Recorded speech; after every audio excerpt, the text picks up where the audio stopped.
Okay, we're gonna start up in about a minute. I'm gonna let a few more people come in. We have a bunch of people signed on already, so I like to start pretty prompt because we have a lot to get through, and I like to make sure that we're done on time. So in one more minute, we'll begin, and yeah.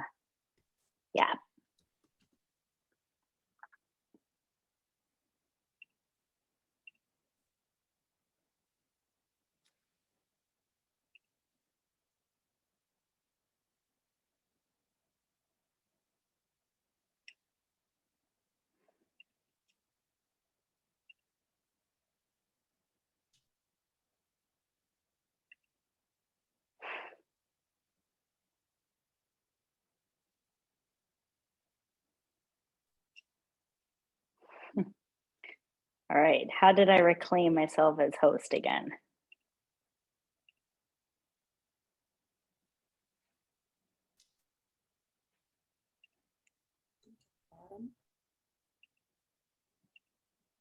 Let's see.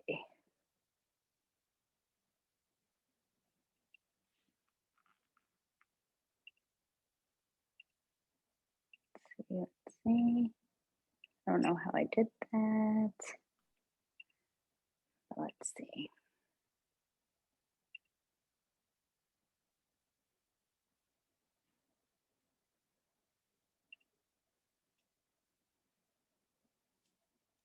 Okay. We are going to begin. For some reason, I don't know how to make myself the host again. And I needed to do the poll. So Alice, do you see anything when you see my picture? Are you able to click on anything to make me a host again? I don't remember There you go. My host again? You are host. Okay, amazing. All right, everyone, welcome. Sometimes we have a few technical difficulties, but we worked it out. So without further ado, welcome to, I don't even remember what number this is anymore, but we're very far deep, I think, into our webinar series. We've been at this for about a year already, so I'm really excited. And tonight we're going to be speaking about heart healthy nutrition. We're still in February. I can't believe we're actually almost in March, but February is Heart Health Awareness Month. It's also, Valentine's Day falls in this month, which, a heart is the symbol of Valentine's Day and love. So what better topic to talk about than nutrition for heart health, and during this month of Heart Health Awareness Month and Valentine's Day and so on and so forth.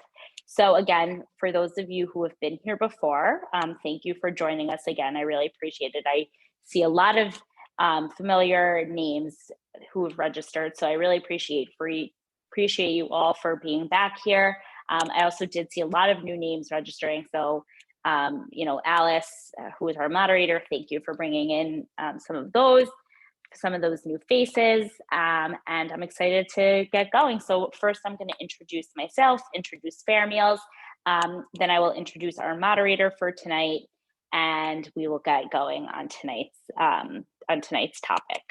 So just a little bit about what we're going to talk about tonight. So we're going to learn the basics of heart health and its connection to cholesterol. There's always a lot of questions on this, especially as it pertains to nutrition. So I think it's a very important topic to discuss. Harmful habits, so cover which lifestyle choices and risk factors lead to poor heart health. The role of nutrition, understand preventative measures to support heart health. There's a lot of lifestyle practices that we can do to promote health, heart health, and nutrition plays a very large role in that. So we're going to be discussing that as well. And then heart healthy recipes. For those of you who have been here, know I always like to end off or like to include recipes that pertain to the topic we're talking about. So tonight we're going to be speaking about some heart healthy recipes that also fall under the three pillars of health, ease, and affordability that we are so proud of here at FairMeals. So a little bit about FairMeals. So we are a 501c3 status nonprofit, a free online platform that offer families healthy, simple, and affordable meal solutions. And our main focus is nutrition education. That's our main programming. Our mission is empowering families with the nutrition education, step-by-step recipes, and budget planning to make meals healthy, easy, and affordable. And our vision is really to help combat America's chronic disease crisis by making healthy food an option for every family. It's about letting every family know that healthy food is an option, because unfortunately, so many families are unaware that it is, and letting people know that healthy food does not need to equal expensive or unaffordable, but in fact, everybody really has the ability to eat healthy. So a little bit about myself. I am a registered dietitian and I have a master's of science in nutrition and dietetics from NYU. I founded FairMeals to offer nutritional guidance and easy recipes that empower families to eat well on a budget. I'm also a mom, I'm a wife. I know how difficult it can be to provide healthy meals for my family that are also convenient and affordable. So with this resource, I really hope to help families from all walks of life. And then tonight's moderator, we have a very special guest, Nurse Alice Benjamin. Nurse Alice is a mom, a wellness advocate, media personality, and entrepreneur specializing in cardiovascular health. She's a nationally board certified and award-winning clinical nurse specialist with over 20 years of experience. So I thank God this is very well fit for tonight's webinar. She's a community health activist and an involved member of several professional and health organizations. Most notably, she is a national spokesperson for American Heart Association and health advisor for AARP. It's not just treating yourself a day at the spa or trying a fad diet. It's making healthy choices daily to counter the effects of emotional and physical stressors. And I could not agree with that more. So without further ado, I'd like to introduce Nurse Alice Benjamin, and she'll talk a little bit about herself, and then we'll get tonight's webinar going. Ariel, thank you so much for the wonderful introduction, and thank you for allowing me to be a part of this evening's discussion and presentation, because I am so passionate about heart health. It's been my life's mission. And just real briefly, one of the reasons why I became a nurse is because my dad died of a massive heart attack. And wow. I had, since then, I've focused my career on anything and everything around the heart, and to, be boots on the ground, talking to people before they become my patients, so we can all live these heart healthy lives. Because everyone wants to live a long life, but we also want you to have a quality of life. And it starts with the heart, which is why today's discussion is exactly. Really and, FairMeals, such a wonderful resource, because I think we are what we eat. And, starting with that knowledge and all of this great information you're going to share this evening is going to be a great jumpstart for many people who are listening.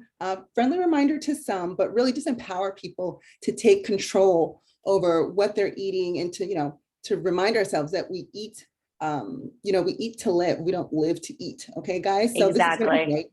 And so I'm just really excited to get into tonight's discussion. If you're listening, for those listening, please, we want to answer your questions. We want you to leave feeling empowered and knowledgeable and, ready to, make all the changes you need to live a heart healthy life. So please drop your questions in the question box. We'll get to them. We're not going to be ignoring them. So if we don't say them right away, it's just that maybe we missed it because we're so excited, but we'll definitely try to make room at the end to get all of your questions answered. So I need to go ahead and pass the mic to Ariel, because we have so much great stuff to cover. So Ariel, let's get started into tonight's topic.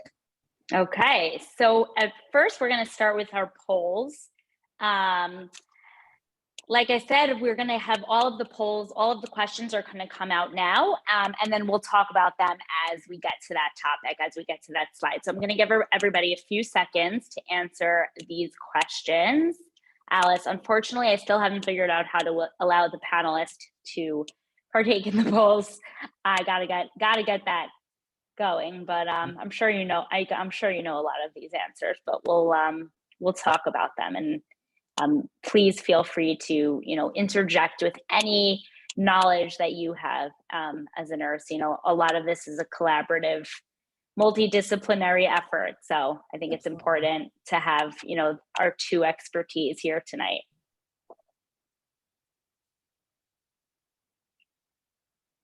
Okay, I'm gonna give everybody a few seconds. These are some great questions, by the way, I just have to say. Thank you.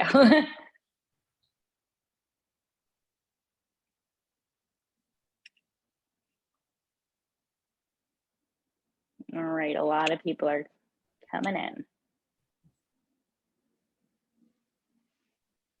And it's okay if you don't know them. We really want you to, Yes. you know, give your best guess, and you know, we're going to help you if it's not the correct answer. We're going to, you know, Ariel's going to really go over these questions in detail.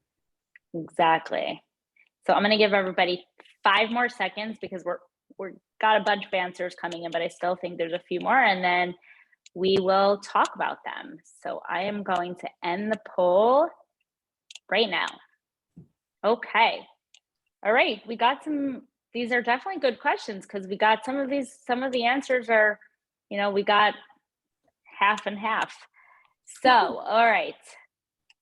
Let me do this. So without a healthy heart, all of our body systems would fail. So as Nurse Alice mentioned before, the heart is really, it's you know, it's the heart of our bodies. It's really just like one of the most important integral organs of our bodies, and it's our job to really make sure that that stays healthy. You know, its job is to pump blood to the rest of our body, which ends up, you know, providing you know, oxygen and other nutrients to other organs. So it's super important. It's a super important organ and something that, you know, we have to take care of. And, you know, we're blessed with, you know, if we're blessed with a heart and blessed with a healthy heart, then, you know, it's our job to really take care of that. So, okay, so what are the 2 types of cholesterol that are found in the bloodstream? So everybody who took the poll pretty much got this right. So it's HDL and LDL. So we will talk about, you know, we'll talk about the difference there. We'll talk about the difference of those 2, but just a little bit about cholesterol. So what is cholesterol? So it's a substance the body needs to build cells, vitamins, and hormones. So cholesterol, it has such a negative connotation, but we actually need cholesterol in our body, right? It's something that's important. It's vital to building these cells, vitamins, and hormones. So why is it a problem? Because too much cholesterol, you know, can increase the risk of cardiovascular disease. So, you know, when we go for yearly checkups, or we should be going for yearly checkups, or however often we go for, you know, regular health visits to our doctors, they will, for the most part, take, you know, take our blood. And one of the things they're checking for is our blood serum cholesterol. And that, you know, usually will tell us what the cholesterol looks like in our blood. So are there different types? There are 2 different types. So there's the LDL cholesterol, which is the considered the bad cholesterol. And then there's HDL cholesterol, which is the good cholesterol. The LDL cholesterol, you know, we want to keep as low as possible.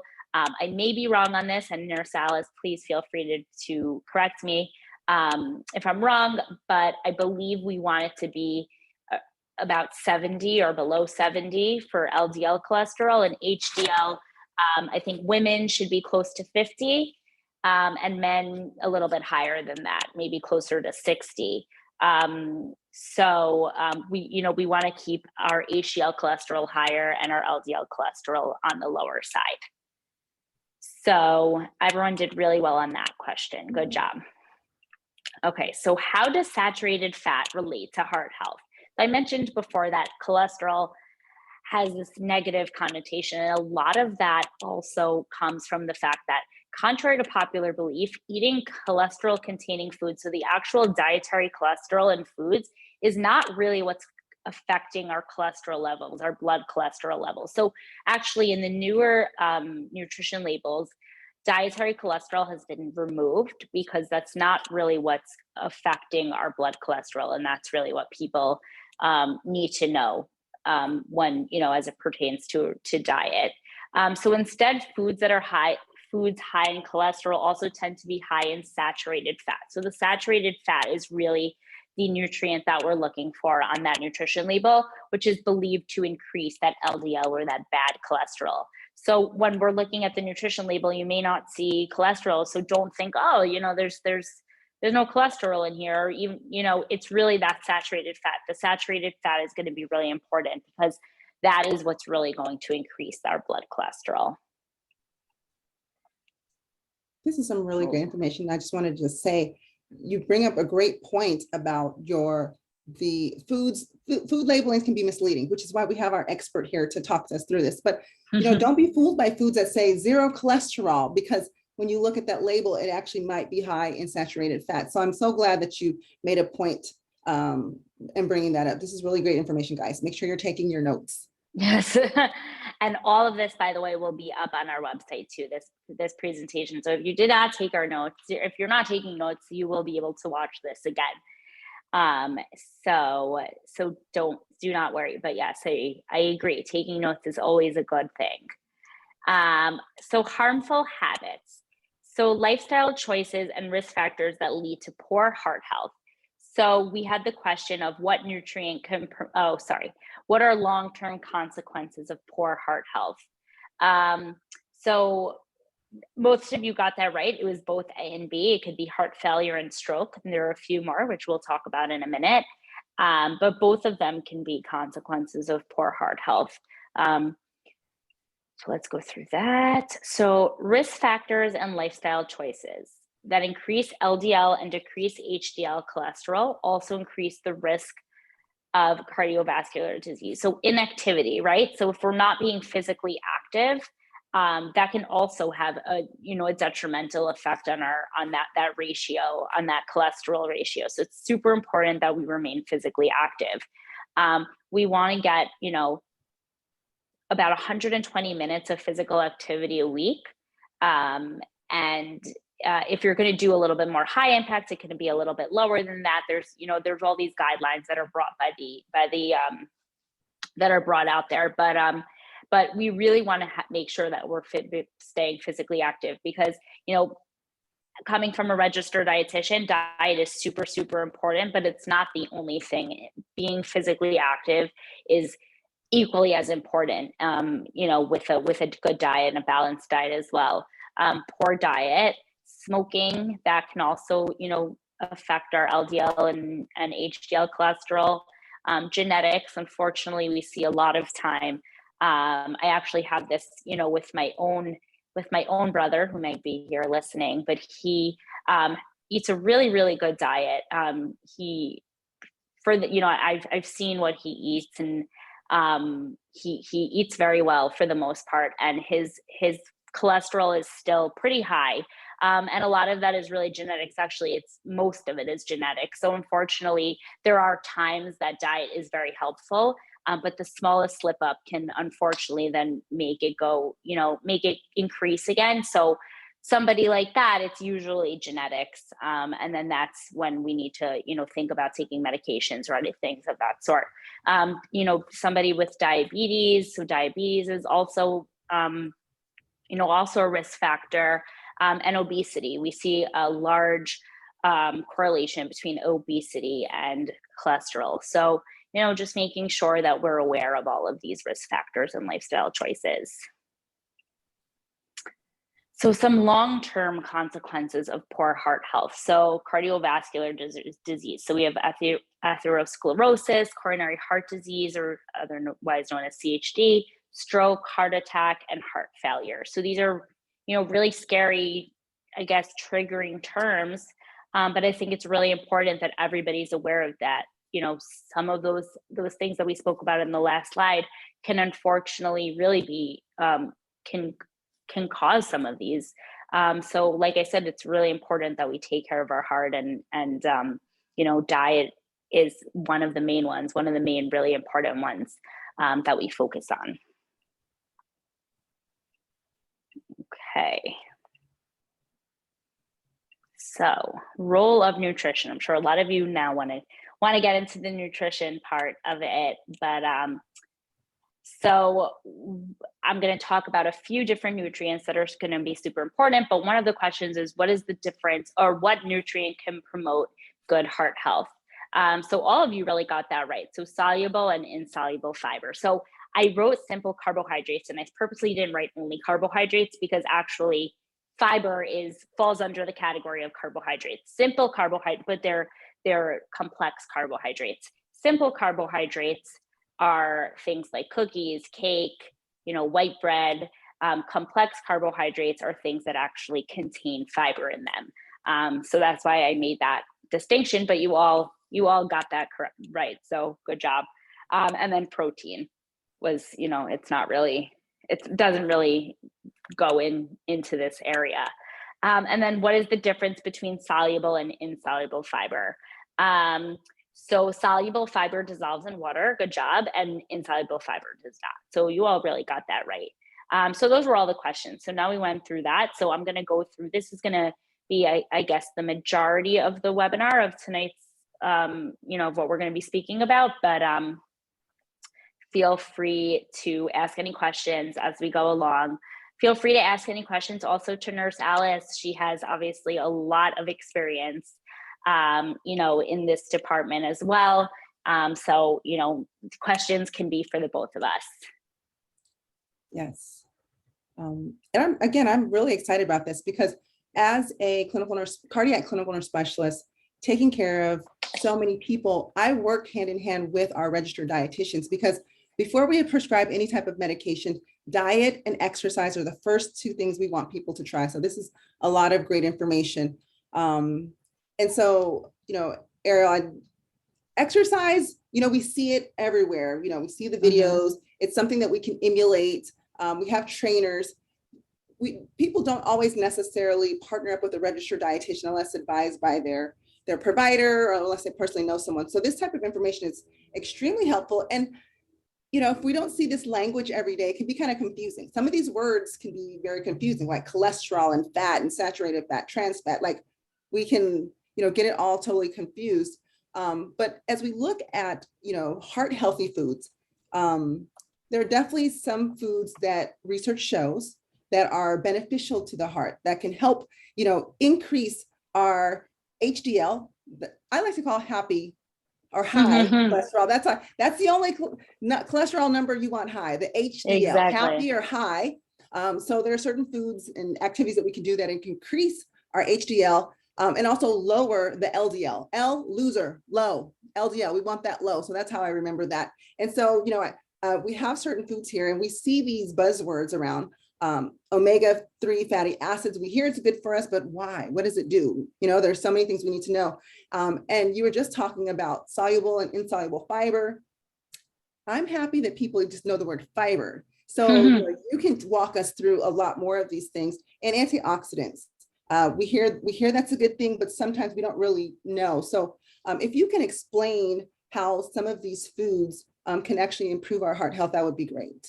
Yeah, sure. That's what I'm here to do. So, so many foods that promote heart health contain one or more of the following, right? So, Nurse Alice explained omega-3 fatty acids, which we're going to go into detail on all of these. So there's soluble and insoluble fiber. And also, as Nurse Alice, you mentioned, so many people were just happy they know the word fiber, but there's actually a difference between soluble and insoluble.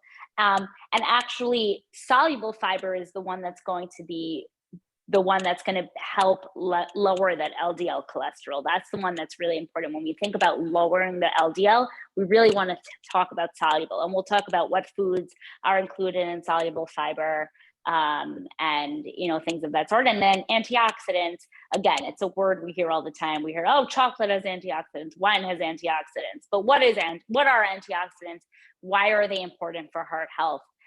So I really like to talk about these things because I think there's these words that kind of they're buzzwords. They're always, everyone's always talking about them, but it's important to know, why are we talking about them? Why are they spoken about, in magazines, and why are they thrown into these fad diets, which, that's a discussion for another time, but why are they thrown into these? Why are these words important? And why are they actually important? Scientifically, and clinically speaking, why are they important? So these are only some examples, and obviously many of these categories can overlap. Like, for example, certain foods that contain fiber can also be antioxidants, and can also, and same thing goes for omega-3 fatty acids. So, it's important to know that it's, they're not just in separate lists. They can overlap, and many of them do, because many of them are whole foods, and whole foods are just generally good for us, and contain a lot of these, I would say, nutrients. So soluble versus insoluble fiber. So both are important for health promotion and disease prevention, but so soluble fiber, we'll start there. So it's primarily found in like nuts, seeds, legumes. These do dissolve in water. They help slow down digestion. They also are good at helping us feel full. So they help keep us fuller for longer. And it's really important in the aid of gut and cardiometabolic health. So I mentioned the cardiometabolic health, that's, our heart. And as I mentioned, it's good that soluble fiber, what it does is it collects the LDL and then it binds it to our small intestine. And it prevents then that cholesterol from going into our bloodstream, which then essentially will raise that LDL cholesterol. And then that gets taken out in the body through, through our feces and through our waste. So soluble fiber is very important when it comes to lowering that LDL cholesterol. And insoluble fiber, also equally as important. It's found primarily in vegetables, whole grains, things like that. That actually speeds up digestion. Just think about it. It doesn't dissolve in water, so it goes much more quickly.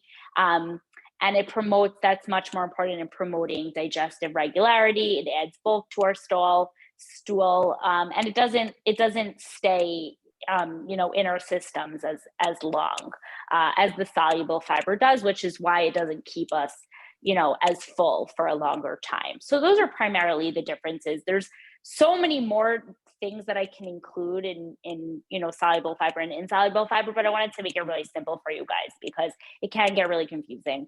But this is a pretty basic difference, and I think this is the most important difference. And Nursalis, if there's anything else you wanted to add there, yes, because absolutely, because we've all seen the Quaker Oat commercials about how eating oatmeal lowers your cholesterol, and some people have asked me like, well, why? What's the connection? And it's fiber. So you said it a lot more eloquently. I just said, I say, well, when you eat the oatmeal, it binds to the cholesterol and then you poop it out, basically, so it doesn't get reabsorbed into your bloodstream, which can add to, increases your cholesterol, which can lead to plaque buildup in your arteries, which can then be bad for your heart. So I've always recommended to people, have a bowl of oatmeal every morning, and that is a small thing that you can do that can really impact your heart health over time. But we're going to get lots more suggestions this evening as Ariel continues to talk.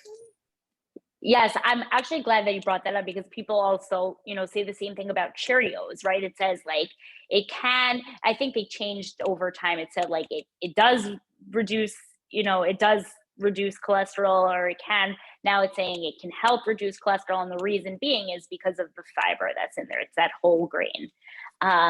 So when you see these, like, no, it's not like it's magic. It's that anything with fiber is really, there to help lower cholesterol. So I'm glad you brought that up.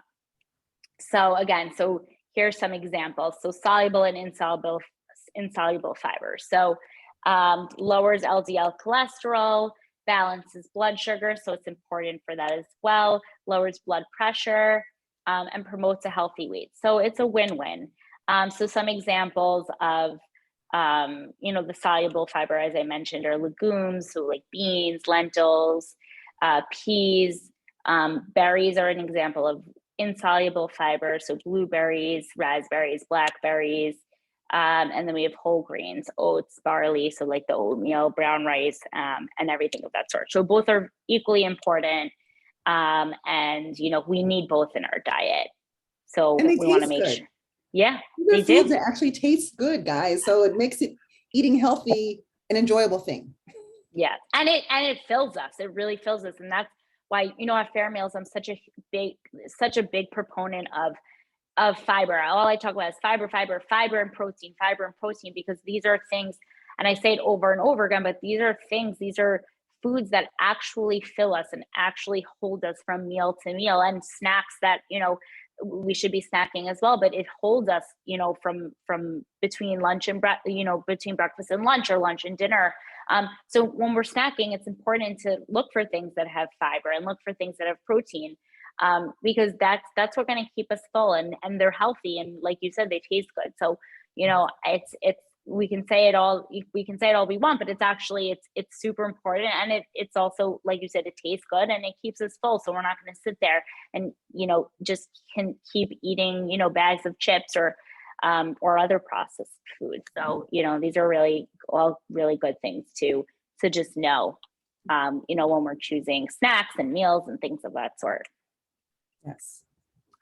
So omega-3 fatty acids. So we just mentioned the omega-3 fatty acids, but these are a little bit more difficult to find naturally in foods. They definitely exist, and you see right here, these are some examples, but they're super, super important. They're important for both decreasing LDL cholesterol and also increasing HDL cholesterol. They protect arteries, they're like anti-inflammatory, so they reduce inflammation. They're very much found in fish. So salmon and fatty fish in particular. So salmon, cod, sardines, mackerel, they're very, very, very high amounts of omega-3 fatty acids in fatty fish. We also find a lot of it in the skin of the fish. So that's where like a lot of that omega-3s are sitting. And like people always ask me, oh, can I eat the skin of the salmon or the skin of the cod? Yes, you're getting it's penetrating into the flesh of the actual fish, but the skin is the absolute like gold standard of omega-3 fatty acids. So definitely eat that skin if you like it. If you don't, that's fine. You're still going to get some from the fish itself or from the actual meat of the fish. Nuts, we see it in almonds, pistachios, walnuts, and then seeds, things like flaxseed, chia seed, hemp seed. I always tell people, especially when they're not big fish eaters, add flax, chia, or hemp, add it to your smoothies, add it to your yogurt, put it in soup, put it in sauces. I actually have a really great tomato sauce recipe that has chia seeds. And chia seeds also, so they're actually it's a good example actually also of like a soluble fiber, because when you put it in liquid, it like almost gels up. So it absorbs it absorbs some of that water, and it makes it like a gel, like it like thickens it up. So that's a really great thing to add to like things to sauces and soups and stews and things of that sort. And then you're getting also really good omega-3 fatty acids there. So these are all really great sources of omega-3 fatty acids. And if for some reason you're not a big fan of any of these foods, you can talk to your doctor or a dietitian about, supplementation. But I'm always a big believer in going to food first and not running to supplementation. I love that you said that, because food is medicine. We really would prefer you to get all of these nutrients, vitamins, and all of these other important elements to a diet in natural foods. I know, yes, there are pills and medications, but, as someone who's taken care of people for over 20 years, people, they're like, I don't want to take these pills. I don't want to. No one really wants to. So just imagine if you could incorporate these natural foods into your diet and offset all of those, the inflammation, the plaque buildup by just incorporating these in your foods. You really will, not only likely have more of a longevity of life, but an improved quality of life, and doing it the most natural way. And it's fun. I like getting in the kitchen and trying new things. So I've sprinkled some chia seeds and hemp and things like that into my foods. Simple hack to eating healthy. Love it. Agreed. I totally agree. Though it's like such a simple way to just get it in. So I agree with that. I totally agree with that.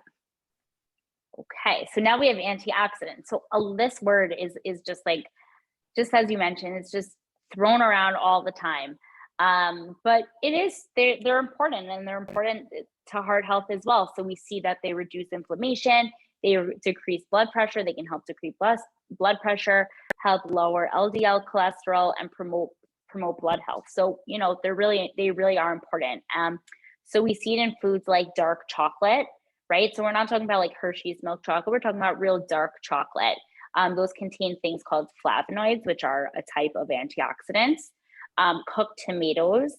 They're also in raw tomatoes, but for some reason, the lycopene, which is that the antioxidant, comes out a little bit more in the cooked form of tomato. So we have that, and then green tea. So green tea contains the antioxidant called polyphenols. So these are just 3 examples. There's a whole bunch more of antioxidants. These are 3 examples of antioxidants that are found in these foods. And these are, you know, like I said, they are super important for heart health and just general health. We also hear the term antioxidants or the word antioxidants a lot when talking about cancer, or really any sort of chronic disease, chronic illness.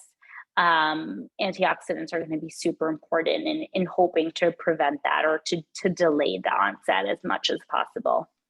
Absolutely. Okay, nobody has questions. This is like, I guess, You know what? I guess we're getting doing through such an this. excellent job Yeah. at sharing, and everyone's so engrossed in what you're saying that they're just taking it all in. Yeah. Okay. Good. So all right, we're at heart healthy recipes now. You know, all of the recipes that we share really, they fall under the you know, the pillars of healthy, affordable, and easy. So all of these are, you know, fall under that as well. So just quickly, a lot of people, before I get into the recipes, a lot of people always ask me about oils. And it's really important to know, you know, which ones to cook with and when. So things like vegetable oils, canola, rapeseed, peanut, corn, soybean, they're very, very high in saturated fats. So we want to limit the use as much as possible. There are times that like we will need that. Or people will need that, especially if they're really frying foods and things of that sort, which we should generally try to reduce as much as possible in our diet. But of course, there's a time and a place for everything. So if you need that, then that's fine. But for everyday use, we really should limit those oils, or really not use them at all. Coconut oil is something I really wanted to talk about because so many people, you know, look at coconut oil as this like healthy oil. It's pretty moderately high in saturated fat, so it's not a really great alternative. It may have, you know, beneficial these what's called medium chain triglycerides, but that's mostly going to be imported in people that have certain conditions or diseases that they actually can't really absorb normal fats. And there's a whole, you know, bioscience behind that. But there are certain conditions or certain diseases or illnesses that people need these medium chain triglycerides. So coconut oil kind of bypasses where the long chain triglycerides go through. So that can be helpful for people, you know, with certain conditions, but it's not, you know, something that we all need. It's definitely something to use in moderation. I know people like to use a lot in baking, because there are some more benefits to coconut oil, I guess, than using canola oil or margarine, right? Margarine has like, butter has like, I guess, a little bit more saturated fat, and margarine has trans fat, which is something we really want to stay away from. So I guess, you know, there are some ways that we can use coconut oil, and I would say, you know, try to limit it as much as possible. But if you're going to use it in baking, let's say, you know, that's fine. But don't look at it as like a healthy alternative. It's something that we should use in moderation and even limit as much as possible. You know, olive oil, extra virgin olive oil. These contain these monounsaturated fats. And it's also best for using raw or cooking at low temperatures, right? Because it doesn't have that high smoke point. And the high smoke point is what we want to use for things that we're going to cook at a higher temperature. Avocado oil is really great for cooking at high temperatures. It does have a higher smoke point, and it also contains these heart healthy monounsaturated fats. So avocado oil and extra virgin olive oil are totally my go-to oils for cooking, and definitely try to stay away from those vegetable oils and even coconut oil. Now, Ariel, I have to ask because for so many years, we see vegetable oils. Vegetables are healthy. We see I know. coconut oils. We think, coconut's supposed to be this nice, healthy tropical fruit that we're supposed to eat. And so we've been conditioned to Mm-hmm. think that these oils are okay, but we're seeing it's, as you have here on your slide, very high in saturated fats. But when I go to the store, that's all I see on the shelf. And then I see this very small section, very small, with the extra virgin olive oil and avocado oil. Yes. Um, gosh, well, I know, I think we need, that can go off on a whole tangent of marketing and how they push certain products, but you're saying that these other oils have mono unsaturated fats. I'm seeing saturated, monosaturated, trans fat, like it can get really confusing. Mm-hmm. Can you explain to me why a monosaturated fat, a mono So, unsaturated and fat is healthier? so the mono unsaturated fat is essentially just not, it's not a saturated fat. It's not saturated. And we just want something that's not saturated. So that's really just generally why it's healthier. Again, Okay. there's a whole biochemistry reason behind that, A, I learned 6 years ago, and B, is very complicated. Okay. But for all intents and purposes, the most important thing to know is that there is it's unsaturated. The saturated fat is what's going to increase our cholesterol, and what's going to lead, unfortunately, to heart to chronic illnesses and heart disease and things of that sort. But another thing that you mentioned is, in the supermarket. So something I noticed is that the olive oil, the biggest bottle you can find is like in a regular supermarket, not going to Costco or any of those types of stores, like this big. But the vegetable oils you can find like this big. And people generally, especially for things that they use a lot, like to buy in bulk. And that's something that I actually promote as well, telling people to go and buy in bulk. So, it's a little bit confusing because people are going to say, oh, well, I use oil a lot, so I'm going to get the big one because, it'll last me longer. And you end up saving money on that. And again, it's always bothered me because that's not what we should be buying. That's not what we should be using all the time. If anything, we should be having like the small bottles of the vegetable oils and the bigger bottles of the extra virgin olive oil and the avocado oil. But I don't have a solution for that. I just kind of wanted to vent and share my thoughts on that because you brought up how the shelves are arranged. So And I think that they need to fix that. and you correct me if I'm wrong because you're the registered dietitian. I want to say that the unsaturated fats are more likely to be liquid at room temperature, and those saturated fats are meant to be solid. That's So in exactly my what head, happens. I Yes. think, do I want this floating around? What is this going to do inside my body? It's going to look like this. Yes. So And coconut oil, you'll see, is like does solidify more. And I think I don't remember if it's when it's hot or no, I probably when it's cooler and it gets harder, it solidifies. yes. And you won't see that with a mono unsaturated fat. Okay. So that's something that we can think about too. Good But yes, you're right. If there's anything like exactly things that are more solid, that is what has the saturated fat that's higher in saturated fat, and the monounsaturated fat tends to stay liquid no matter the temperature. Okay, and we have some more questions about Oh oils yeah. because this is an interesting topic. So one of our attendees has said, I've seen vegetable chips made with avocado oil and with coconut oil. Is one oil better than the other in this situation? Yes, so avocado oil is going to be better. Again, they're probably going to be fried in these oils, so it's not like, oh, I'm eating a chip that's in avocado oil. Again, going back to marketing, don't think you're eating like it's the same thing as eating, a raw vegetable. But if you really want that bag of chips, and like I said, there's a time and a place for everything, then the one that's made with avocado oil is the better option. And I'm all about looking at the better options, right? I'm not going to say one's, oh, this is healthy, it's made in avocado oil, but it is a healthier option. There is going to be less saturated fat in that potato chip. Okay, thank you for that. And then Debbie here has a question. And I kind of have this question too.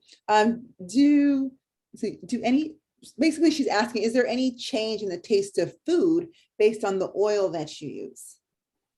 So when it's cooked, not as much, especially if you're using something, let's say with a high smoke point. If you can't really compare two things that one has a low smoke point and one has a higher one, because you're just going to end up tasting things a little bit more burnt with a lower smoke point. But if you're talking about something with a high smoke point and they're cooked, not really. If you're using it raw, then probably you will taste a little bit of a difference, because all oils have, different flavors to them. Even, olive oil, some are fruitier, some are, lighter, things of that sort, and they have different tastes to them. But if you're going to be, using something for cooking, then there's really should be no difference in taste, especially if you're using, two oils that have similar smoke points. Okay. And I'm just going to throw my 2 cents in there, is that Sure. when we're born, we don't have these acquired tastes for certain foods, or we don't have these desires for certain foods. We acquire these over time. Exactly. So what I've told share with my patients is, as they're transitioning and trying to make healthy hacks to their food, you have to have the mindset of wanting to eat healthy. I am eating to live, not living to eat. So even if you notice a small change in the food, you have to recognize, this is healthier for my heart. And, over time, you won't even notice the change in taste. So I'm not sure that I've always noticed. I think I noticed a little bit with olive oils, whether it's virgin, extra virgin, that type of thing. Yeah, there's definitely different like flavors to olive oil, but if you're going to be swapping avocado oil in for some of those vegetable oils, you're probably not going to be tasting such a difference at all. So, and also, like you said, it is healthier. So let's acquire that taste. And I think that's a good lesson. Oh, this is good. All right. So now I'm going to get to our heart healthy recipe. So this is a warm lentil and potato salad. So here we see the lentils, which is a legume, which is a soluble fiber, so heart healthy. And it's pretty easy. We have some olive oil, right? We just spoke about that. Some onions, potatoes. We have the green lentils. We want to soak them overnight to get them really, really wet. Some water, and then just salt, pepper, cinnamon, and turmeric. And we kind of just cook this all together, and it's almost like a stew. It's almost we cook this, we cook the lentils. You're going to cook them, soak them overnight, then you're going to cook them for a little bit, and then you're going to put them together, and it's going to be this this warm lentil potato salad, and it's really delicious. And you can add some, in this picture you see some herbs. You can add some herbs, but there's no need to. The spices definitely give it enough flavor. Oh, looks good. I definitely will be trying this one. I love it's good. Healthy, quick and easy and healthy. Love it. Yes, exactly. Same. That's why I started FairMeals. So we spoke about this. So lentils and potatoes, so they're both excellent sources of fiber, right? Especially in regular potatoes, the skin is really where the fiber is. So again, like the fish thing, everyone always asks me, oh, can I eat the skin of potatoes? Yes, that is where the fiber is. Sweet potatoes, there's more fiber in the flesh of the potato. But in white potatoes, the fiber's really in the skin. So keep that skin on. And I tell people all the time, keep that skin on. Onions are an anti-inflammatory. There's antioxidants there as well. The extra virgin olive oil, as we mentioned, has that monounsaturated fat. And cinnamon and turmeric are both antioxidants and have those anti-inflammatory effects as well. Just real quickly, if I can ask. Sure. Many of these ingredients we already know. Some people have heard the word turmeric. They never tasted it. Because I'll be honest, I've never had turmeric, guys. So I'm asking this question because I want to know. I see the cinnamon and the turmeric. Does the turmeric have a special taste? A certain taste to distinguish it? Yeah. What does it taste like? Turmeric's pretty bland. There's definitely, it's more the color that I think is like very apparent. To me, I won't eat something and be like, oh, I think there's turmeric in here. Obviously, you're going to see it probably changes the color a bit, so you would know. But if I was blindfolded, I don't think I would be able to tell. I think things like cumin are a little bit more like pungent, or a little bit more, you're able to taste, if you're eating a food, you'll be able to say, oh, there's cumin in there. And I don't find that to be the same with turmeric. So turmeric is, I would say it's pretty benign in terms of its taste. There you go. So even more of a reason to go ahead and try it, because some people are like, oh, what is it going to taste like?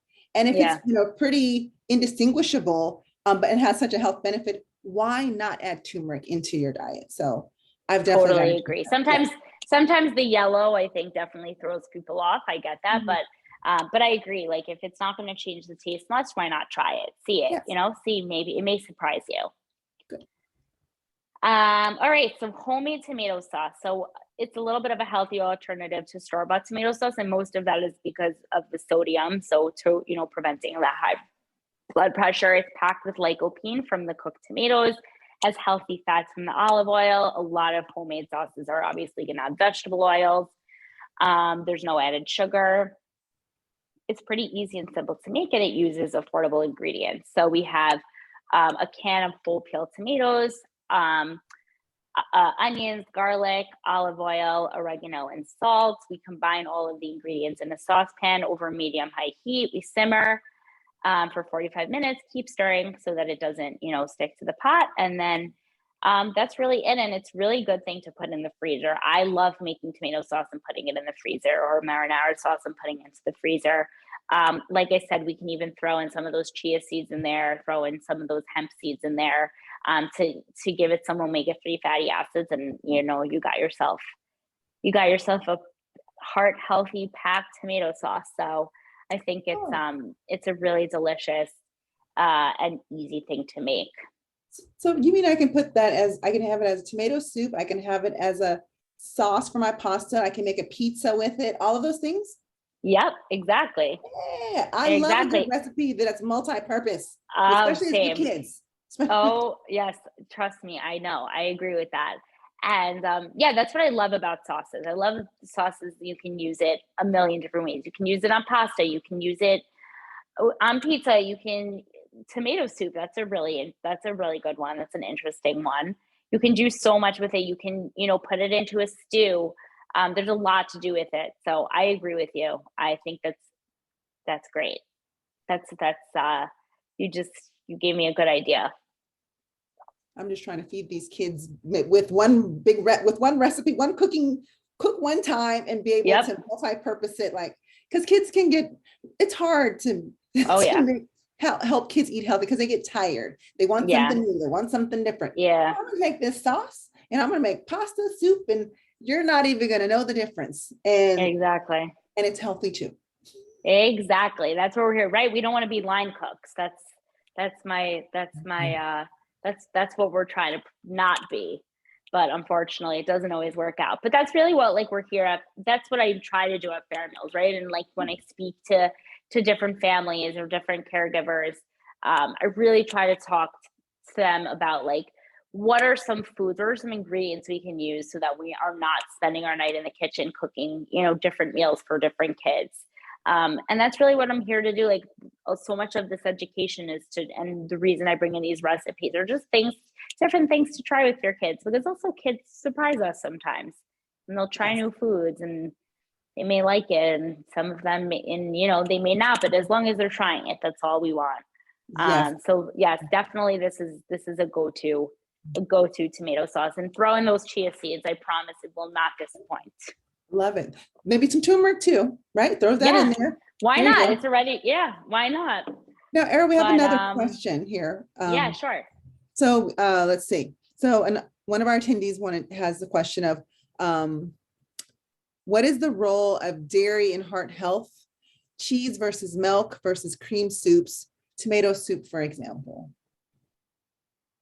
What is the role of dairy in the first part is, what is the role of dairy in heart health?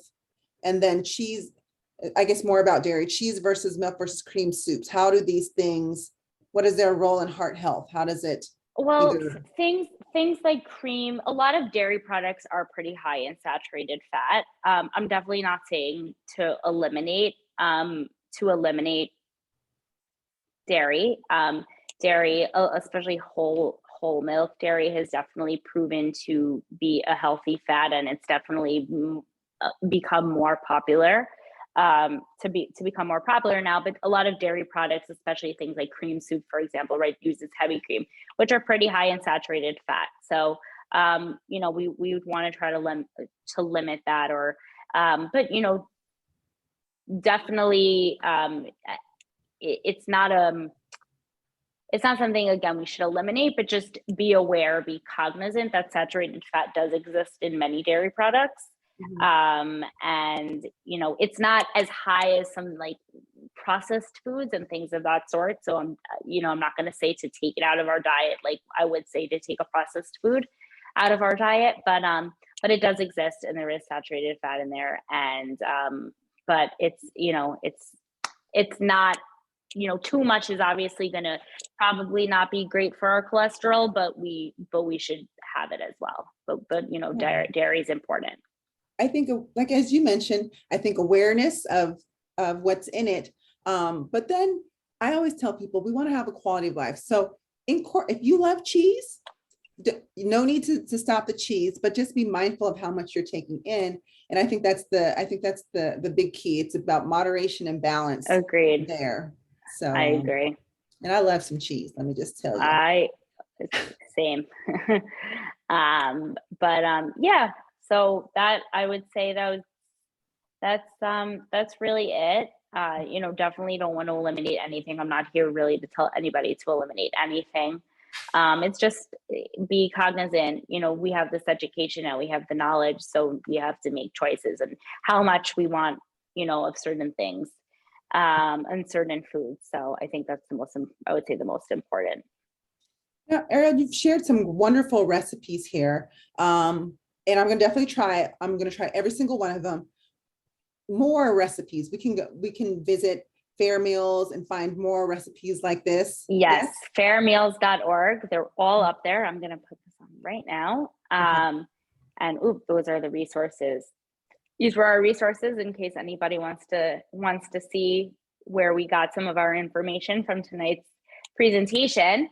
But yes, fairmeals.org. Feel free to email me at info@fairmeals.org, or better, Ariel@fairmeals.org. And yeah, that's, all of our recipes, as I mentioned, are healthy, easy, affordable. And there's many recipes up there. There's many blog posts up there as well. And that's really it. I think another question did come in. I'm not sure. Yes, it did. Okay. Katie has a question. She says here, I was told eggs are a good source of protein. However, I was also told that they could raise my cholesterol. Is this true? And if so, what is a good alternative to eggs, especially for breakfast? Ooh, that's a good question. That is a good question. Well, the egg yolk itself is what has the saturated fat. So a lot of the times people say, eggs was always that example of, it has dietary cholesterol. So it's really, again, it's the yolk that has the saturated fat. Yolk is also healthy for a lot of other reasons, right? There's vitamin D in yolk. It's a good source of vitamin D, which is, another nutrient we need. So again, it's that moderation. We don't want to have, 6 eggs a day. But a good alternative, let's say, is to have, a few days a week, have just the egg white, right? There's not as much, or there's really no saturated fat in the egg white. It's really just in that egg yolk. So I think that, again, there's the moderation. I don't want to tell anybody to eliminate egg yolks, because there are so many nutrients and so many benefits that we get from the yolk. But it's also important to know that there is saturated fat in there. And it can, in fact, raise cholesterol, especially for somebody whose cholesterol is on the higher end. They should just be, cognizant of that when eating breakfast. Maybe just swap out some of those yolks for just egg whites a few days a week. Yes, that's true. And I'll just share this, Ariel. I've said that, a hard-boiled egg is a great snack versus the bag of chips or the Takis that kids are eating, like all of those things. Like a hard-boiled egg is a great rich in protein. And yes, we get concerned about the dietary cholesterol, but if you're eating all your soluble, insoluble fibers, and you're exercising and you're doing all those wonderful things, exactly, all of that is a balance, everyone. Agreed. Totally agreed. we have this wonderful expertise of dietary information, which by the way is hard to come by. So soak all this up.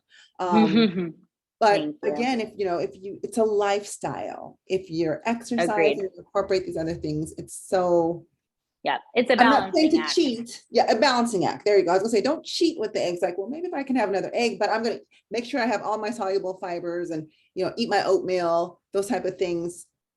I think you can enjoy your eggs in moderation. Yeah, agreed. I totally agree. And I think if that's it, I think we have time for one more question if somebody has, but otherwise, I guess we're done. But really, thank you guys all for being here. Nurse Alice, thank you for moderating and being here tonight with us. I loved, hearing, first of all, I loved hearing your story on why you became a nurse and why you focused on cardiovascular. And just really thank you for being here. I loved hearing, your little tidbits and everything like that. So this was really great. This is amazing. And I just have to say thank you to you for your expertise. This is not information we can just get every day. So I probably have kept this longer than what we should, because I personally, even though I'm moderating, am personally soaking in the information so I can share with my family and friends. But, definitely FairMeals is such a wonderful organization. I'm so glad you have something like that to help people with their struggles when it comes to eating healthy. So thank you and FairMeals for doing the great, wonderful work that you're doing. All right. Thank you so much. Thanks, everybody. Thanks. Have a good night. Good night. Good night.